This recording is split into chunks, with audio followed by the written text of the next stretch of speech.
I'm going to make some mashed potatoes today. I love mashed potatoes, one of my favourite things. Simple, potatoes, salt, butter, that's it. Perhaps a little bit of pepper if you're feeling a bit fruity. Get yourself some nice potatoes, some King Edwards or some Desirees, Redskins, whatever, and peel. Little eyes in your potato like that, just use the corner of your peeler. Scoop it out. Right, so I've peeled all my potatoes. I'm just going to chop them. Literally going to chop them all of a similar size, again, so they all cook at the same time. So obviously the larger you cook them, the longer they're going to be in the water, the more water they're going to absorb. And then we're going to wash a little bit of the starch off them, which will make for a lighter, fluffier potato. Little rinse. So, fill up pan with water. And you just want the water to come just above the potatoes. That's it. There. And then whack it on the stove.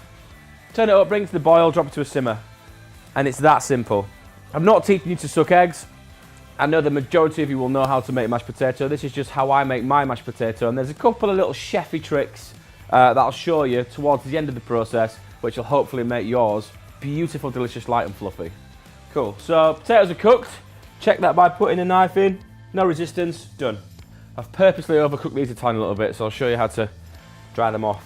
Just want to drain them and let them drain well, because you don't want any excess water, because we're going to put quite a lot of butter in this. Get it all out. And then we'll go back into the pan with the... If we deem it to be a bit moist still, we'll just put it back on the heat, and then that'll just evaporate some of the water, so it'll dry it off. I'm not going to do that for too much, but yeah, just push it about. If you've got a bigger pan, use a bigger pan, bigger surface area. So we've been drying that for a couple of minutes. Now, we can use a potato masher, a ricer. If you don't have these at home, which not a lot of people do, you can use the household sieve. It's quite painstaking, but what it does give you is a beautiful, smooth mashed potato at the end of it. So it's a bit of a pain in the... It's definitely worth the pain. So, just pop it into the sieve. And then we literally push it through. And like I said, it's real slow process. And it's kind of boring, but it's totally worth it. We've got our mashed potato pushed through our fine sieve, and what we're left is with this light, fluffy, raw mashed potato.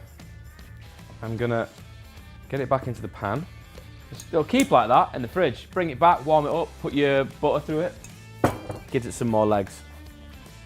Right, so on a very low heat, we've got our potatoes on. So I've got some unsalted butter here and lots of salt here. So now we're gonna add chunks of butter into our mashed potato and incorporate it bit by bit. Butter in, and then this is where you need plenty of elbow grease. So you just got to turn it and incorporate it, and it'll start to get wetter. But you can see how smooth that how smooth is that, man? It is. Look at it. I mean, that is with one tiny little sliver of butter, and it looks amazing already. So now I'm going to add a flangette of salt. That was a bit more actually, that was like a ton. So that's incorporated, and it's got a beautiful elasticity about it. Look at that.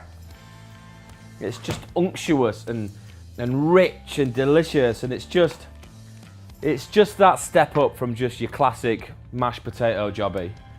I'll put a recipe on the website, but I would work roughly to whatever weight of mashed potato you've got, half that, and the amount that half is, that's the amount of butter that you put in.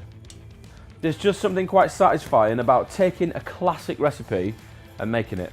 Now, whether you put more salt in, more pepper in, you know, do we want to funk that up by putting some chorizo through it? Do we want to make it Irish? Do we want to make some colcannon mash? Put some spring onions through it? Do we want to make cheesy mash? That's fine, but get the basics right and then start faffing about with it, and then you're onto an absolute winner. So this for me is done. For me, that's absolutely perfect. Find the recipe on the website, give it a go.